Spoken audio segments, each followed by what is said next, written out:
What is good, YouTube, and welcome back to a brand new video. We are back with some more off-season rebuilds, as today we're going to be doing the Orlando Magic. So of course, like last video, we did the 15th seed in the Western Conference, so today we're doing the 15th seed in the Eastern Conference, that being the Orlando Magic, and we officially have play-in tournament basketball, playoff basketball coming soon. It is just a great time to be an NBA fan right now. So I'm not going to lie to you guys, I definitely have a lot of decisions to make this offseason for the Magic on what I think they could possibly do. Whether that's moving on from Fultz or Isaac. Obviously, there's a Terrence Ross trade you could probably make happen. There's a lot of things here that we could definitely do this offseason. But of course, like usual, we're going to go ahead and start out and see who's going to win the playoffs here, as we have Dallas and Denver, Golden State, and Utah, which I think this is supposed to be the other way around. But I guess I think that's supposed to be the other way around. So it is supposed to be the other way around, but it's not going to affect this video too much. So I guess it's whatever. So let's go ahead and simulate the playoffs real quick and see who goes on to win it all. So it's supposed to be Dallas and Utah, and then Golden State versus Denver. But we got the Dallas Mavericks and the Miami Heat meeting up in the NBA Finals. That has happened before. Of course, that was Dirk and LeBron days, but now you got Jimmy Butler versus Luka, and the Miami Heat go on to win it all. So let's get into this offseason. Of course, this is going to start with no other than the draft lottery for the Magic. Obviously, getting into the top three, drafting Paolo, Chet Holmgren, or whoever you can get out of the draft is going to be a W for them. So that's what we're going to be looking for. We do not need a guard. So we cannot get number 4, number 5. We don't need a Jaden Ivey. We need a Chet Holmgren, we need a Paolo, or we need literally a freaking Jabari Smith Jr. One of those three is what we need. So if you go ahead and watch the draft real quick, which I don't know, man. Do we sit here and watch it? 14 goes to Charlotte. So last video in the Houston video, we literally had the 14th projected pick go to the top 4 immediately. So this is already looking better than the last time. With the Rockets, we got the 5th overall pick. So hopefully we get a little bit luckier today and ended up getting number 1. That would also be awesome. So we can have our pick at whatever. But I would just be fine with the top 3 pick. Top 3 pick is what I want. So the Pelicans pick is supposed to be going to Portland. We are going to fix that eventually. I say that every time, but I will fix it eventually. So what do we got for number 10? The Wizards. So no surprises thus far. So it's looking good for us. So nobody's jumping the top 4 over us. 9th pick goes to San Antonio. And that is, so no surprises. We are in the clear, boys. We literally might get top 4. We need top 3, not 4. So we were projected number 2, I believe. The Grizzlies won the 8th pick. So far, so good. The top 8, nothing to worry about. Number 7 goes to the Kings. And they stayed 7. So we at least are guaranteed the top 6 pick. Would love to stay in the top 3, though. Top 3 is where I want to be. So Blazers get number 6. Oh, the Pacers jumped up. Okay, so it wasn't us. Please don't be 5. Please don't be 5 or 4. If it's not 5 or 4, I'll be good. Please. Hopefully do not be 5. No freaking way it's number 5. Oh, that sucks so badly. We get the number 5 pick again, bro. Oh, we need a big man out of this draft. Dude, I don't know. If I'm Orlando, I want one of those 3 big men, because we do not need another guard. As I punched my mic, sorry about that if you heard that. But if we could, I wish we would have been number 3 with the Rockets, bro. And number 2 goes, so the Pacers got, or who got number 1? Who leapfrogged in the top? Blazers did. Number 2. Oh my goodness, as a Blazers fan, I would go crazy if that actually happened. And then Pistons get the number 1 overall pick. So we get number 5. But wow. Okay. Maybe, just maybe, we can make a deal with the Portland Trailblazers or the Rockets to leap into the top 3, because it's just not, I just can't draft a guard here. There's no way. I don't want to do that. There's already so many guards here as it is.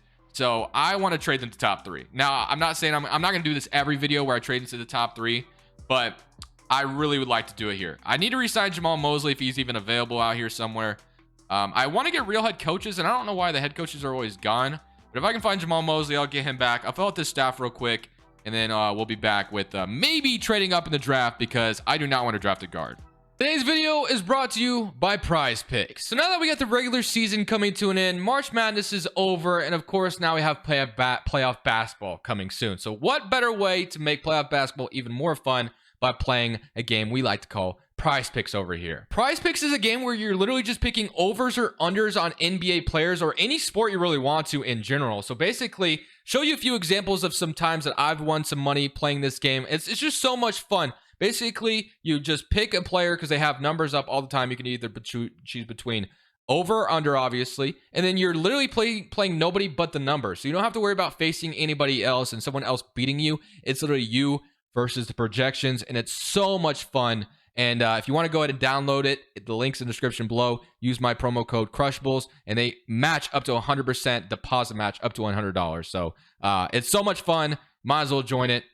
I would love to see you guys play some prize picks. So Jamal Mosley is literally nowhere to be found. So I guess I just got Dwayne Casey because someone said I should be getting real head coaches, which I do tend to agree with. So getting Dwayne Casey, not saying Dwayne Casey is going to go coach Orlando Magic or anything like that. I would actually much rather have Henry, who has some badges with him. So I guess last but not least, we need a wing whisperer, and then we can end it off here, and then we go to the draft and kind of start strategizing. So if I'm Orlando and I fall in the draft into number 5, which I hate being a number 5 right now because, like I said, we literally were number 5 last video. We took AJ Griffin, which is cool, but I really don't want to have to do that again today. And we have the ability. We have some guys that I feel like we could use in a trade in order to make something happen. Whether you trade Jonathan Isaac or you trade Markelle Fultz, I got to do something to try to trade up, right? I gotta be at number 3 somehow. So number 1, I doubt Detroit would move. I mean, Detroit has their pickings with putting Cade Cunningham with Chet Holmgren, Jabari. Don't see that happening. Now, Portland Trailblazers, on the other hand, obviously are looking for some more win now moves. So don't know really what they would want for that. Obviously, they want some players to help Damian Lillard out, and I'm not sure we could really offer that. Jonathan Isaac is a guy I don't think Portland would take a chance on based off his injury history. In 2K maybe, but injury history and real life has just not been great. So I don't see that happening. So it's really the Rockets that we could try to negotiate with. And the Rockets have their guard backcourt. They have Jalen Green. They have Kevin Porter Jr. Obviously, they have Christian Wood as well. Maybe we take John Wall's contract for them. That might entice them. I don't know. Maybe get rid of or something like that. They're not going to want Terrence Ross. They have no reason to want that. You have Jalen Suggs. We have Isaac. The Rockets could technically take a chance on a guy like Jonathan Isaac if they wanted to. I don't think they want Markelle Fultz. So maybe, just maybe, Jonathan Isaac in a trade. What do you guys think? I really wish I could get your guys' opinion because I really don't want to draft at 5. But I guess if we were, worst case scenario, we could walk away with like maybe a Jalen Duran out of the draft at number 5. Because I want to draft a big. And I want to draft a guard. AJ Griffin I don't want to take. But obviously would have loved to have Paulo, Jabari, or Chet Holmgren. So I think I'm going to try to work out a deal with the Houston Rockets before anything else. If not, we'll probably be taking Jalen Duran at number 5, as long as he falls to me there anyway. So this is how I kind of want to start the trade, basically. So we'll obviously be trading number 5 in order to move up to number 3, I believe this is, if I'm not mistaken. Yeah, they had 3. So moving from number 5 to number 3, John Wall. So basically what we'd be doing is we'd be taking on John Wall. We take John Wall off their hands so they don't have to worry about him. Then they take on Jonathan Isaac as a guy they could view as a guy they could put next to Jalen Green and Kevin Porter Jr. Obviously, I think it would cost a little bit more than this. So maybe you throw in one of your early seconds, and then maybe you throw in a future first as well. 2025 unprotected. Something along the lines of that to see if the Orlando Magic and Houston Rockets could agree to this, and they do not agree to start things off. So would you be willing to throw in another first? I think it gets tough there. 2022 first to move up, and they still don't agree. So I don't think I could actually make this happen unless you threw your other second, which this might even be way too much to do if you're Orlando. But again, I think walking away with one of those generational players, which not saying they will be, but you have the potential. So this might be a little too much to be doing, to be honest with you. I would be willing to offer this, but I think this might be way too much, especially since honestly, I could probably remove John Wall and actually could probably make this trade happen. So let me just remove John Wall. Obviously, in real life, I could see, Rockets doing that in order to take, or the Rockets would want to get rid of John Wall. But instead, if it's just Jonathan Isaac, maybe the third pick, and then, you got a future first in there for number 5, they agree. So we move, or for number 3. So instead of taking on John Wall, which I think they would have liked, we move up to number 3.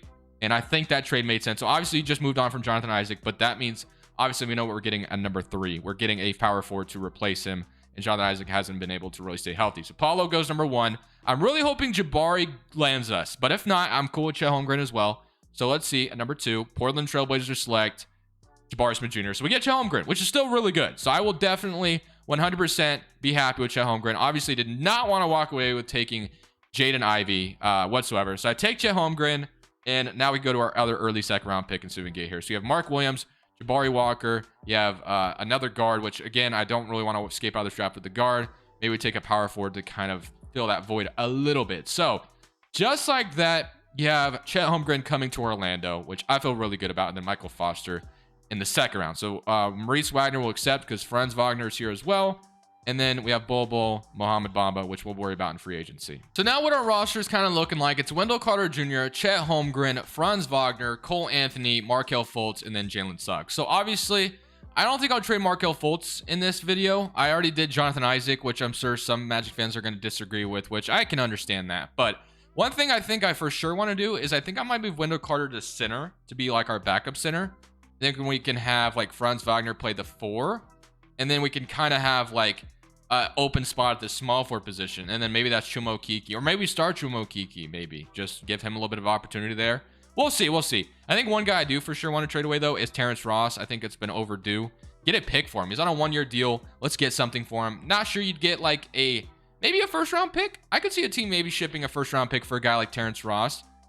Maybe, you know, at the trade deadline, it'd probably be like way more better where teams are like a little bit more desperate, but I'm going to do it in the offseason. So we got Sacramento, obviously a team that's like desperate to get into the playoffs, but even Sacramento doing that might be kind of weird, but I wouldn't mind doing this. The Charlotte Hornets trade a future pick in order to get a guy to help, you know, make their roster better. So I'm going to make that trade. We get a first round pick for Terrence Ross. Obviously right now we have a kind of a big hole at the small forward spot, and then you have Mo Bamba, who is a free agent who played decently well for Orlando. So I think it's a guy that I kind of want to walk away with, potentially trading away in a sign-in trade type thing. Maybe just not losing it for nothing. But as far as small forwards we can grab out here, I don't think I'm going to go offer on like Zach LaVine or anything crazy like that. I think I like my young roster as it stands. Jonathan Isaac, what, did they just cut him after they signed him? Oh, wow, the Rockets just waived him. Okay, that's interesting to me. I'm not sure why they would have done that, but okay. All right, sure, I guess. Go. I mean, go crazy, Houston. All right. I'm not going to re-sign him, though. That would be funny if I did, but I'm not going to. So I think... Ooh, I mean, getting DeAndre would be cool, but... I mean, we got Chet Holmgren now. So I think what I want to do is I think I am going to do some type of sign and trade with Mo Bamba. That way I do get something for him because we're probably going to be moving on from him. So I have to wait till after restricted free agency, though. That way I get him on a contract. And Gary Harris, we're not going to worry about bringing back. Mo Bamba, still a free agent. So we're going to be able to sign and trade him, like I said. So I don't know what his market would be, but 3 years, 10 million seems fine to me. So I'll offer this, get Mo Bamba back, and then I'll trade him for something around the league.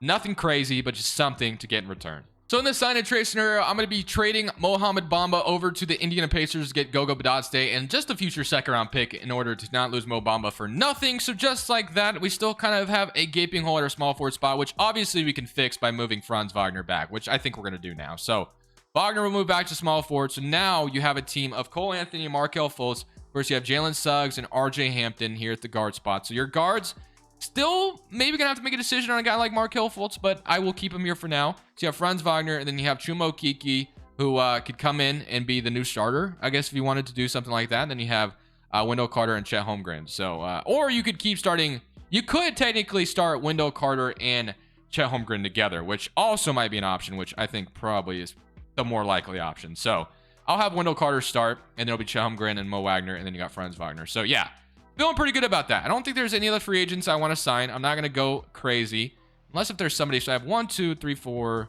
5, 6, 7, 8, 9-ish. I mean, we could view Goga Bitadze as a nice backup center for us, or we could go sign one still as well. You got Zubac, who's a free agent. You got Robinson, who we could go ahead and sign. You got Claxton, who we could try to steal from Brooklyn if we wanted to. But, you know, we know this guy coming in is going to be more of a backup center. So you have Christian Koloko, who got waived already, I guess. But I think I'll just roll with Goga. We got Goga Bitadze, so I'm just going to roll with him. So player progression, Schofield, Bol, plus Bol comes back. You never know what he could become here in Orlando, maybe. So Wendell Carter up to an 84, Cole Anthony up 2, Franz Wagner up 1, Jalen Suggs up 3, and then Markelle Fultz up as well. So, yeah, I mean, I think this could be viewed as a successful offseason for Orlando. Obviously, you want to be in that top 3 so you can get one of those bigs, and then you can make your decision from there. Whether you're keeping Jonathan Isaac, whether you're going ahead and trading Markelle Fultz, or doing whatever you have to do. I think Terrence Ross trade makes a lot of sense this offseason, or at next year's trade deadline, whichever you want to do. But if this is your starting 5, again, I don't think Dwayne Casey would be the head coach, but it'd probably still be Jamal Mosley. Just could not get him back could not find him. So what system do we best fit here? We could be a 3-star at balance. We could be a 3-star at pace and space. There's a lot of good options here. So probably be a 3-star balanced team, and this is going to be your rotation going into the season. So it's going to be Cole Anthony, Jalen Suggs, and then you got Franz Wagner, which Wendell Carter, Chet Holmgren, Markelle Fultz as your 6th man. But like I said, it'll be interesting what Orlando decides to do with them, and then this is the end of your bench. So still a very young team, obviously looking to rebuild. Getting Chet Holmgren would be awesome. Cole Anthony shot Tennessee, I like where it's at. Suggs, I want him to be a little bit better. His rookie season wasn't the greatest. We'll move him up. And then Chet Holmgren as well. Definitely want him to become a absolute freaking stud for us. So Markelle Fultz, yeah, 6th man. So stuff like that. And Franz Wagner even, throw a couple shots in there. So feeling pretty good about that. I think the only thing we really need to do is move Dwayne Casey to the preferred system, and we can go from there. I don't know if this team will be playoffs, play-in. I mean, I could definitely see play-in. We got in the play-in tournament with Houston, so I could definitely see something like that here with Orlando. 3-star balanced system, Chet Holmgren, Jalen Suggs, Anthony Wendell Carter, Franz Wagner. Let's see what happens. So at the end of the season, we were literally fighting for the play-in tournament, but we finished up as the 11th seed out east for this team. MVP goes to Luka. Jabari wins Rookie of the Year on the Portland Trailblazers, which I think would be the best pick for Portland to get if they get lucky enough to be in the top 3. Markelle Fultz wins 6th man of the year for the team. So, I mean, that's a guy not going to look to trade away. I mean, unless if you really wanted draft picks for him, but I don't think I'll do that. So, All-NBA first team, All-NBA second team, All-NBA third team. Like I said, we were actually really, really close to competing and being into this play-in tournament. But NBA standings, we were literally 1 game away from being in the play-in tournament. So, 39-43 on the season is not too bad, though. We'll definitely take that. Now, like I said, this series is basically focused on one offseason primarily. But I think without doing anything in the second offseason, really, besides maybe like drafting whoever fell to us, I think without that, I think I'm just going to basically run one more season. Just to see a little bit more growth and development to see if that would do anything. Why is Wendell Carter pissed? That don't make any sense, but whatever. So, that's fine, though. Let's see when's the championship. So, I think I have the draft class loaded right as well, just to make sure. Yes, I do. Okay, so semi playoffs, and let's see. We got Detroit making it in, which is cool, but they are going all the way to the Eastern Conference Finals and losing. The Phoenix Suns go on and win it all. So draft lottery time again. So obviously we traded up a future draft pick, but we are projected pick number 9. Oh, we're projected 2 picks here, which is actually really cool. So we get the Chicago pick this year, and that ends up being number 9. And then we also have number 12. So 2 picks in this draft, which is awesome. Kings, Knicks, Thunder in the top 3 via some other trades. Charlotte's pick became number 2. That's actually kind of crazy. Charlotte would be a little upset about that, I would imagine. But again, I'm not going to be doing too much. I'm not going to be trading. Not going to be doing. I just really want to see, like I said, the one off season before is where I was able to make decisions. I don't really know what the next season would look like for them. I want to keep everybody, and I just want to let growth and development kind of take its course. So we are going to jump in the draft, though, and kind of simulate whatever they would have grabbed. So we have Amari Bailey on the board. So, again, I don't know, man. Do you take another guard? You got Amari Bailey. And you know what? I'm with the CPU. I'm with the CPU decide who they decide to take. So, what pick did we have? Number 9. They took Nick Smith Jr., okay. And number 12, they took Jaden Bradley. So, they took a couple guards, and then they took these guys in the second round. So, we'll sign everybody. And then we'll accept Michael Foster. And then, like I said, it's just really about keeping everybody. So, Goga Badats, they wouldn't mind bringing back, which they all should come back on their qualifying offers, low-key. So, probably just going to go straight to player progression. So, I think all of them will be back. And then we are literally just going to rely on progression to see if this team with another year of development will get into the playoffs this time. So, CPU decided on the draft picks. We didn't make any trades. We didn't, do any signings. This will be the last season, though. And let's see if the development helped at all. If this team would get into the playoffs after that. So, proficiency-wise, we're 3.5 balance. So, it went up a little bit. And then looking at the stat or the game plan, because I think we have a bunch of guards in rotation now. Yeah, so you got Michael Foster, so obviously the rotation's a little wonky, but we'll leave it. They took Nick Smith Jr., so he's going to get valuable minutes here, but will this team make the playoffs or make the play-in in the second season? Let's find out. So this season went a lot better for us. So like I said, I figured another year of development would do us justice, and it did. All-NBA first team. I don't know if we'll have any All-NBA players, which I don't think we do. But another year of simulation with, a little bit of progression behind our backs. We have a season where we are the 3rd seed in the East. So 20 points from Chet Holmgren, developed really well. Cole Anthony 17, 14 from Suggs, 14 from Franz Wagner, and then 14 from Wendell Carter, which he is better now, which is great. Fultz 13, and then Nick Smith Jr. with 10, who came out of the draft for us, and Foster Okiki. All right, here we go, man. This will, obviously will determine if this team can make it all the way. Get to play the Cleveland Cavaliers, which will be a tough task because Cleveland has a good roster. in their own right, and they took Amari Bailey in the draft. So somebody current round against Cleveland, and we are going to get swept, which, you know what?